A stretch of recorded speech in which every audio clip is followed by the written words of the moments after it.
Davam edirik. Prezident yanında Dövlət İdarəçilik Akademiyasında Özbəkistanın dövlət qulluqçuları və magistrantları üçün dövlət idarəçiliyində innovativ texnologiyalar mövzusunda təlim təcrübə proqramına start verilib.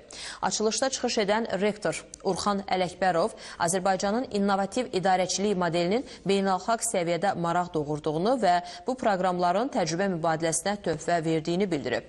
Dövlət İdarəçilik Akademiyası ilə Özbəkistanın Dövlət Siyasəti və İdarəçiliyi Akademiyası arasında dərin əməkdaşlığın mövcud olduğunu, dövlət idarəçiliyi, təhsil və elm sahəsində birgə layihələrin həyata keçirildiyini qeyd edilib.